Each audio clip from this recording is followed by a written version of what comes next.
平時喺屋企咧會彈鋼琴，自學嘅啫，冇喺出面學嘅。在學校吧。學校咯。第一次接觸音樂就係喺 MCF 嗰度接觸嘅，都係喺 MCF 學。我學大提琴都係，一開始都係開呢個樂器，一學就學咗5年嘅大提琴。一開始我係合唱團嘅，跟住揀咗最中意嘅就係爵士風，我就嚟學呢個唱歌，之後就學大提琴。其實咧，真係學音樂到底喺邊度開始先呢？咁你有條起跑線啦，咁你都要知道你要跑去邊度先得㗎。咁啊點樣去起跑？咁其實我覺得咧，加入呢個合唱團或者唱歌咧，都係一個幾好嘅選擇嚟嘅。咁我哋今日咧就好開心可以請到 Kelvin 嚟做我哋嘅嘉賓。Hello， 大家好， Hello。多謝你哋邀請。Kelvin 咧就係一個著名嘅合唱團指揮啦。咁我想問下，個指揮其實冇聲㗎嘛？咁啊合唱團指揮，你嘅起跑線又喺邊度嘅咧？我嘅起跑線咧，應該係發生喺我3、4歲嘅時候嘅。喺冇老師嘅情況之下咧，我都好中意唱歌㗎。我有記憶咧，就係我自己喺花園嗰度，即係啲小朋友咧就去滑滑梯嗰度玩啊，玩千秋啊咁樣。我就中意行埋一邊靜靜地咧，然之後唱歌嘅。係有冇好奇怪咧嘅目光望到你？我又冇理人哋嘅喎，我就係大大聲咁樣，我中意唱就唱。去到我5歲咧，我媽媽就同我講：喂，你要唔要參加合唱團啊？咁我就話咩係合唱團咯，即係我唔知啊嘛。咁佢就話真係好多好似你一樣咁中意唱歌嘅小朋友咧，可以一齊唱歌咁。咁我就梗係參加啦，係咪聽日就可以去添啊？咁嗰陣時我就 join 咗我人生嘅第一個合唱團啦。所以你嗰個嘅音樂路就係由呢個合唱團開始啦。冇錯。咁你覺得咧老師咧緊唔緊要啊？老師非常非常緊要。即使我嗰陣時咁細個咧，我都覺得有啲時候咧，邊個老師帶咧，嗰個合唱練習咧過得快啲嘅喎。有啲老師帶咧就話點解咁耐嘅，係咁喺度望住個錶啊，望住個鐘啊，幾時放小息啊咁。咁我就知道其實個老師好影響我對於嗰樣嘢有冇興趣。咁你覺得學合唱團同學其他樂器啦，譬如你呢個嘅經驗咧，你覺得有啲咩唔同啊？唱合唱係一個群體嘅活動啦，學樂器係比較個人一啲嘅，即係你嗰個進度啊，你個專注啊，咁個老師都係一路都望住你嘅。咁但係合唱咧就身邊有好多朋友啦。因為要大家一齊去做嗰件事，即係睇翻轉頭咧，我而家身邊好多好朋友咧，都係細細個一齊唱合唱團長大嘅。你而家係老師咯喎，你頭先講咧就係話老師令到你有興趣啦，咁呢個好緊要啦，即係老師令到件事要有趣嘅。除此之外，仲有啲乜嘢嘅條件咧，要做一個好嘅老師或者指揮？我諗做一個好嘅老師咧，就係你去認識你嘅學生。即係其實喺個合唱嘅環境裏邊咧，一個指揮對住50、60個團員，甚至乎我而家有啲比較大啲嘅合唱團咧，可以有超過100人嘅。咁你要記得啲小朋友邊個打邊個喎，你要認識佢哋喎，因為每個人咧，我覺得即使你睇佢係一個小朋友都好，無論佢幾細個，佢真係一個人嚟嘅，佢係有佢自己嘅感受啦，佢嘅性格啦，佢嘅優點缺點嘅。咁我覺得作為一個老師咧，就係你去明白每一個你嘅學生，咁然之後咧，按住佢個需要咧，你去俾一啲目標佢。咁你一定要明佢嘅，你一定要記得佢個名嘅，即係佢覺得自己被你認同同埋尊重同埋肯定咧。我呢個就係老師最大嘅價值。即係其實未必話去教佢啲乜嘢，其實而家學嘅方法有好多，即係你上網可以睇片學嘢啊，可以聽到美國、英國嘅老師點樣教啊，全部都係有一啲資源去做嘅。網上面令到好多嘢都變得可能，但係我覺得咧，嗰個學習嗰個經歷咧，就係取決於個老師能唔能夠鼓勵到個學生喺佢需要嘅時候托一托佢，幫佢一把。咁我嗰個咧就係老師咧，即係唔可以被取代嘅位置啦。我都聽過一句説話咧，就係其實呢個世界係冇唔好嘅學生，只係有唔好嘅老師嘅啫。咁你認唔認同呢一句説話，或者 Warren 你認唔認同呢句説話咧？我有啲驚我聽落。係老師嗰個嘅責任同埋嗰個嘅角色係非常之重要。我其實好認同頭先阿 Kelvin 所講咧。我哋其實講咗咁耐咧，呢一集講老師，我哋都冇講過話，喂個老師嘅學歷要幾多，要考100級，要幾歲考100級，或者邊間大學畢業翻嚟。其實係因為教學係一個對人嘅一件事嚟。係所以最緊要係建立個關係。係，我記得咧上次你請我去睇首映咧，香港校際合唱節咧，我覺得好感動啊！就係因為你係教緊啲老師點樣去做老師啊，你係真係請出邊嘅一啲嘅老師嚟到間學校去幫嗰個嘅學校點樣去 set up 成個合唱團。我覺得呢個咧佢哋因為其實香港嘅老師真係都幾辛苦啊，佢有好多唔同嘅額外工作啦，咁變咗佢哋又要去負責呢個合唱團，咁佢點樣去做咧？咁呢個其實都係我覺得好好咯，我覺得你做得呢樣嘢。多謝啊！其實係見到香港嘅音樂老師咧，好多都好有心，但係大家咧喺自己讀書嘅時候咧，可能合唱指揮都只係其中一科。咁佢嗰個攞到喺嗰10幾堂嘅嘢咧，一嚟係可能都一段時間之前啦，二嚟咧去學點樣真係隻手要做啲乜嘢，同去真係識得點樣去帶一個合唱團，幫到合唱團去進步咧，我哋覺得中間有個距離嘅，咁我哋希望去補足個距離。咁所以我哋請香港嘅一啲有經驗嘅老師啦，就去幫呢啲在職嘅老師啦，做佢哋嘅 mentors。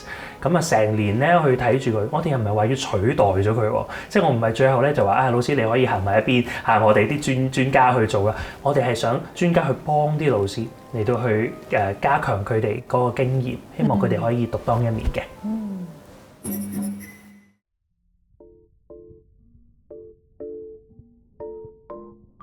我哋通常係每個禮拜去返一次練習，通常會練習3個鐘左右。我嘅出勤基本上係100%，好似1-2年淨係請過一次病假咁樣咯。除非係特別即係病咗或者係考試啦，如果唔係都唔會請假嘅。我有時病咗，其實即係冇咩帶我都會翻去練下歌，即係聽下有咩進度咁樣咯。就係想學好唱歌，然之後音樂其實真係可以治癒到自己。平時壓力大翻嚟都可以係玩下咁樣，放鬆下自己。我都比較中意唱歌啦，同埋因為平時返學都覺得好攰，但係即係返到 choir 唱歌可以令我舒緩緊張嘅心情，一種責任感去驅使我返 choir 嘅。因為其實我係 choir 入面最大嗰個成員啦，咁我每次返去其實都有一個可能有個責任去幫其他團員。Bobo 姐姐好有耐心，好善良。咁我哋平時唱錯咗呢，佢係唔會責怪你，然之後佢係會好有耐性咁樣慢慢引導你唱返啱。好習慣 Bobo 姐姐嘅課堂啦，因為佢嘅即係佢教學嘅方法其實係會比較生動啦，唔會係一種比較傳統嘅教學方式，唔會比較悶啦。咁另外都係真係因為有一班朋友喺度陪伴我，咁因為大家一齊成長同經歷過好多嘢啦，咁有好多好美好嘅回憶，所以每個禮拜返嚟練歌其實都係一個新嘅回憶咯。我覺得一個好嘅老師，即係除咗有佢嘅知識儲備係充足嘅之外啦，咁其實佢可能教學方面對於學生有冇耐性啦，學生係音樂上嘅能力係唔同嘅時候，佢就會因應唔同嘅能力去安排唔同學生。我覺得Bobo 姐姐有樣嘢令我好敬佩，choir入邊有好多即係細路仔啦，會即係比較曳。咁我哋以前細個都係嘅，咁但係佢好有耐心咁教我哋啦。我哋曳嘅時候又唔會話鬧我哋，即係好有耐心咁，即係叫我哋安靜翻咁樣，完全唔會惡。由細到大，Bobo 姐姐俾我哋嘅印象就係即係一個好人，但係同時又好有威嚴嘅一個老師，好值得尊重嘅老師咯。都係非常之有耐心，因材施教咁樣咯。哇！我而家知道咧點解 MCF 啲小朋友咁中意嚟唱歌啊 Warren！我哋今日好開心啦，可以請到 MCF 嘅 Bobo 姐姐，我哋嘅 Choral Director， 咁亦都有啊 Kelvin 喺度啦。我想問下咧，其實你哋兩個都係合唱團嘅指揮，你哋其實識唔識啊？私底下都識咗好多年㗎啦。冇錯，我好細個唱合唱團已經識 Bobo 㗎啦。哦，係咪啊？真係好難得喎嚇！咁我想問下 Bobo 啊，你嘅老師咧有邊位老師係對你最深影響嘅？如果講嘅話，我諗係我由大學開始1年級就會照顧我嘅 Dr. Wong 啦，黃慧英博士啦，係啊，咁所以我諗我喺我由即係真係成長開始嘅路途入邊，佢就一路陪伴住我直到而家。佢都成日有啲咩事，我就即刻 send message 俾佢㗎啦。Paulina真係好好。咁你咧 Kelvin 咧？我諗就係我嘅指揮老師啦，Cathy 霍嘉文。哇！嗱，你係眾人嘅老師啦，亦都有好多家長係即係當你係偶像啊咁。我又想問下，你又覺得點樣去揾一個好嘅老師？你有咩心得咧？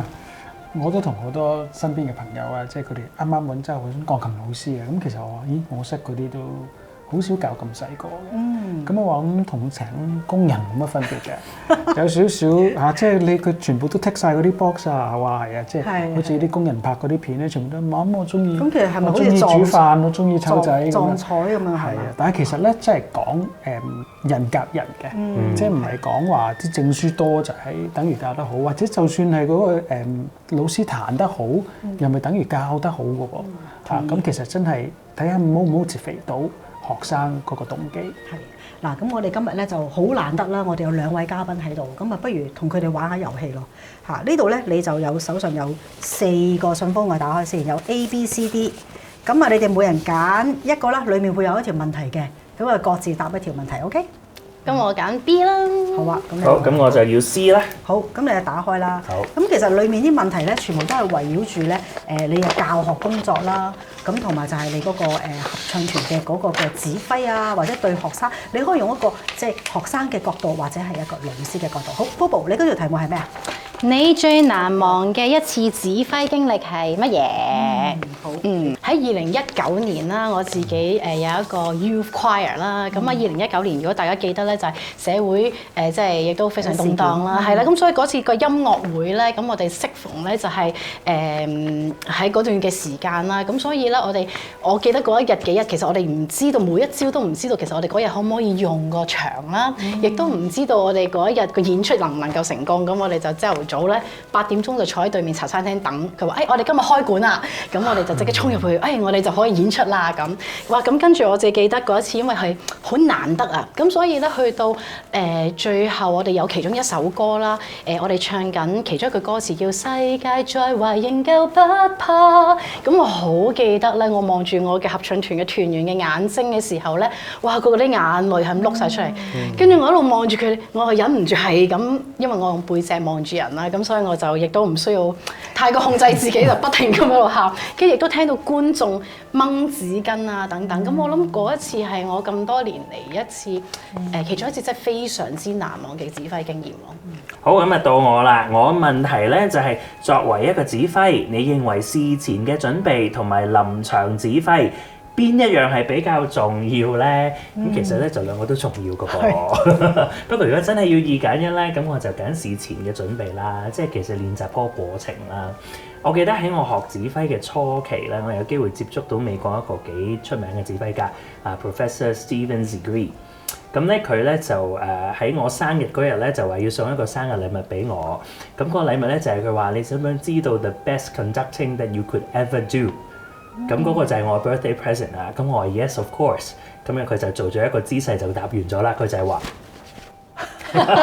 nothing。即係佢會覺得咧，如果嗰個準備係做得好好咧，其實 choir 嘅團員咧已經自己有晒默契，有好晒音樂嘅方向咧，指揮係可以唔出場，唔做任何嘢嘅。咁呢個我好同意嘅。即係我而家都係 train 啲小朋友或者唱歌嘅團員咧，希望佢哋咧係成為一個好獨立嘅歌者啊！佢哋唔需要靠其他人，佢哋自己都能夠表達個音樂表達得好好。係啊，你講得好啱啊！咁我都趁呢個機會咧，好多謝2位今日接受我哋嘅訪問啦。如果大家中意今集嘅內容，歡迎去到下面嘅 link 嗰度同我哋分享啦。記住仲要 subscribe 我哋嘅 channel 啊，撳下個鐘仔，最緊要俾個 like。好啊，我哋下集再見，拜拜。拜拜。等我同大家分享呢個小貼士啦。咁通常咧參加比賽好表演好咧，小朋友個心情都會好緊張嘅。咁究竟老師同埋家長可以做啲乜嘢去幫佢哋咧？我覺得第一咧就係你要事前咧去同佢做足夠嘅準備。呢個準備除咗係音樂上嘅準備咧，亦都係個心理上嘅準備。咁就話俾佢聽，其實嗰日咧個流程係點樣做嘅？首先入到去場地會點啦？使唔使去洗手間啊？要唔要食下嘢先啊？咁要等幾耐啊？然之後又到幾多隊之後到佢佢啊，俾佢知道咧原來全日就係咁嘅。我哋好多時個緊張或者不安、焦慮嘅情緒咧，就係嚟自於我哋唔知道去到嗰度會發生咩事，所以你俾佢哋知道好清楚成個流程就係咁咧，會令到佢哋安心啲。咁啊，俾個小 tips 大家啦。我諗小朋友咧喺學習音樂路程咧，其實真係好長嘅。咁中間咧一定會有怠慢期啦，然之後去到咧有可能仲有一個 moment 咧，佢哋好似唔係好願學，或者有啲懶惰咁，好想不如睇下電視啦。咁喺呢個時候咧，家長咧亦都要發揮好重要嘅作用啦。除咗淨係鬧佢、責備佢之餘，其實都要鼓勵下佢，或者可以陪下佢練習啦。因為其實喺呢一個路程入邊咧，家長嘅支持係非常之重要㗎。